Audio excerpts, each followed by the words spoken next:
stops along the way. And unlike small villages, people eat here, sleep here, they brave the elements and the mosquitoes here as well. And there used to be many, many more of these decades ago. The journey this far has already taken 2 weeks, and there's at least another week to go. They've been delayed here days by a dispute over unpaid duty on some of the cargo. Bureaucracy and the corruption that comes with it is a blight across the DRC. As long as you've got money, everything's fine.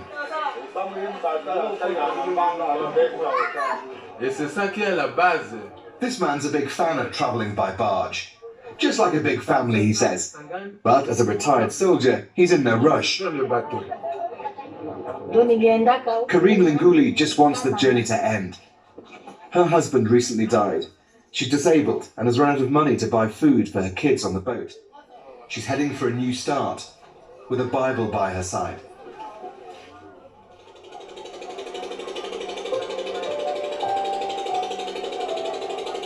During the Belgian colonial times, this river really was a highway.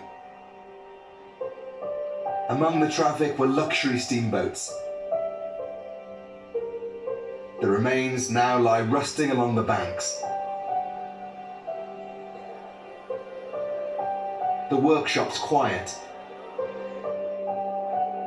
In many ways, the Congo has gone back in time.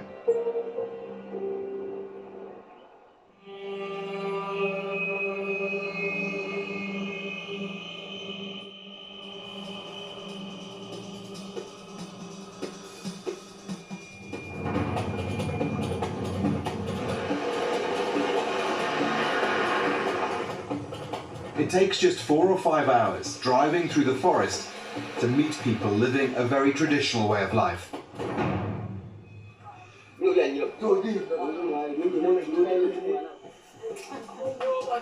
This is Boyanga village.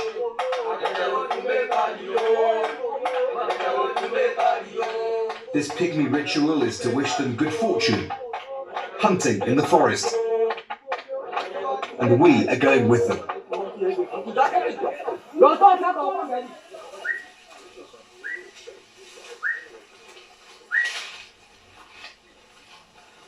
They're looking for wildlife and useful plants along the way. They block animal holes and use smoke to force them out.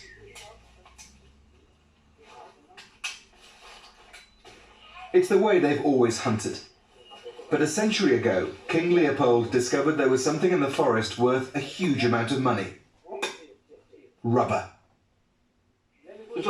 This white sap from the wild rubber vines could be collected and made into tyres for bicycles and then cars. But before rubber plantations industrialised the process, this was the only source, deep in the forest, and so the pygmies were made to collect it. Ntango Elekaka bankoko bakiso balena mpasi le beloko mpimo mbebeta nkakanga donc mbloka nkomo epenya bon tofo le zéro tofo ça un peu rien to yala nko mpipita bekpa bitofo ate bekpa yanko bimpita déjà il y a le penya nkomo jamais. Le couteau caille, donc au coup si t'as les prisons, mais quand même joue au volet, donc aucun n'a pas ce qu'on a au coup sur même l'anjo. The feared whip was called a chikot and made from dried hippo hide. But an even more brutal punishment was common. Some of those who didn't collect enough rubber had their hands cut off. Up to 10 million people died under the regime of King Leopold II. And early photographs of atrocities led to the world's first international human rights campaign. It hastened the end of King Leopold's rule, but his personal colony, which had made him rich, was handed over to Belgium in 1908, only for exploitation and brutality to continue. It was the Belgian Congo until 1960, even though there was little free about it for the Congolese. With independence came retribution and a great white flight from the country. Many Belgians left. The Congolese were handed a place rich with natural resources, but without the knowledge and training to use them. Such was the colonial style that few people were qualified doctors, academics, or tested leaders. The country was cast adrift.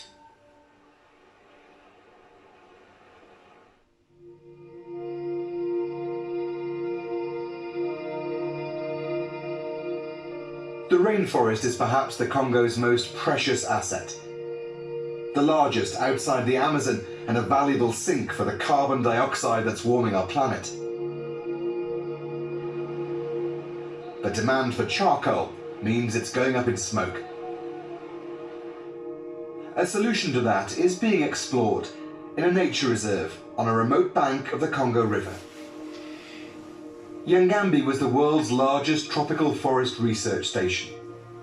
Hundreds of expats and their families lived and studied here until they left. After independence, Mobutu became the army chief of staff. He arrested Patrice Lumumba, the country's first prime minister, who had turned to the Soviet Union after being shunned by the West. With the Cold War backing of Belgium and the CIA, Mobutu handed Lumumba to the rebels to be killed. His body was cut up and dissolved in acid. He is normally reclusive and camera-shy. It builds his mystique. The scale and pomp of this highly visible ceremony are designed to bolster his fast diminishing authority. It is also an unwitting acknowledgement that he knows he's in trouble. Mobutu transformed himself into a classic African dictator after becoming president in the 1965 coup. Political opponents and rivals were killed or tortured. His regime was totalitarian and corrupt. He got rich while the country got poor. What was he like as a person? A generous person. I tell you the truth, it's not only because it's my family now. He liked all the children. He liked his family. He's been alleged to have been a terrible president, brutal. Oh, brutal? I don't think so. If you're brutal, you have to start it. But it all came crashing down in 1997. An invasion and a coup forced Mobutu out, and he died in exile. It's when the looting here began, and when time stopped in Badalite.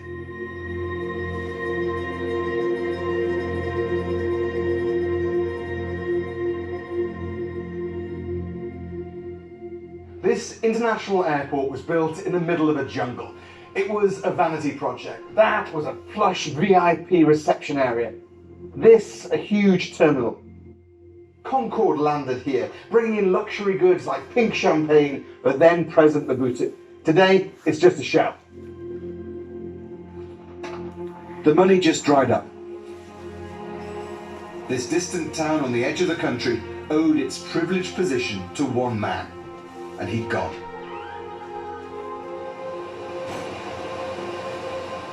A while ago, the town's hydroelectric power station broke down. It takes 3 months for generator fuel to come upriver from Kinshasa, and then another 10 days or so for a tanker to negotiate a flood-damaged dirt road. The lights are off in Badalite. But we have to get back onto the river and head upstream, past Yangambi and on to Kisangani, the end of the line for river traffic, where rapids block the way, but once again provide an opportunity.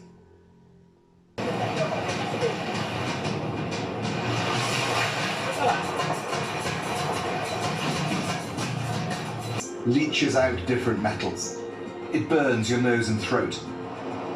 Electrolysis transforms the liquid into sheets of copper, as the cobalt heads elsewhere to be dried and packed. So this is the final product. This is 35% cobalt. It will be refined further, but this is what they export from here. You can see the green colour. This is basically what goes into your electric car battery, stops it from catching fire. This has doubled in price in the last couple of years. That's how much in demand it is. Wealth like this should transform a country. that the exploitation continues by big businesses and for personal gain. We have a lot of resources, and these resources have been our malediction. But at the same moment, these resources, if we can really manage them very well and stop people to be there just to loot without transforming, at least partially, here, we can make it. Is it corruption that's eaten away at the wealth of this country? Yes, corruption is one of challenges among which we have to deal with. And the corruption also is a bad habit we have inherited when we got independence. The bad habits have to be fought, and it is one of our main program. We can't say that we have won, but still we are trying really to finish it, because we can't maintain more people. This can't be accepted at all. As the country votes in long-delayed elections, the hope for change and an end to corruption are on the ballot. But there's fear the process won't be free or fair. Controversial electronic voting machines are being used, and some opposition leaders have been barred from standing.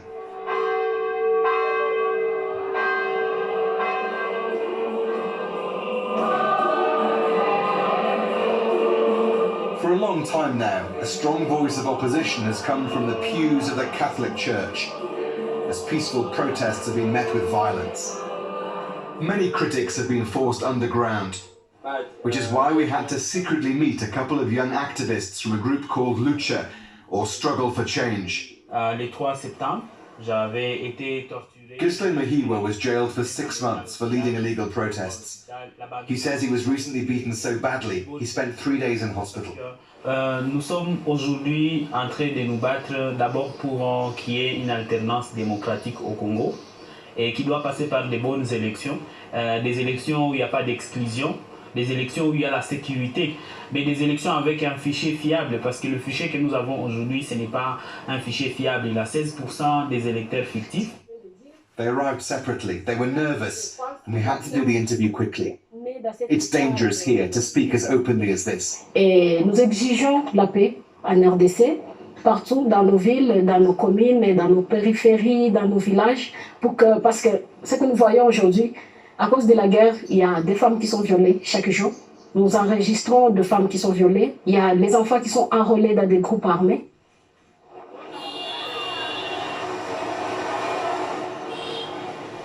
With Joseph Kabila not taking part, there is going to be a change in leadership. The majority hope it will be for the better, that the huge potential of the Congo will finally be realized.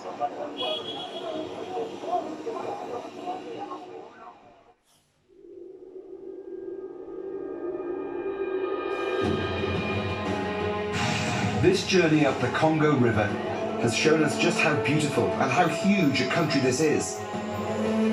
How rich it is in so many ways. History has been cruel to the Democratic Republic of the Congo, exploited by the early European explorers, by Belgium and its cruel king, and then through the last 6 decades of greedy Congolese leadership and war. A stereotypical image. If you'd like to take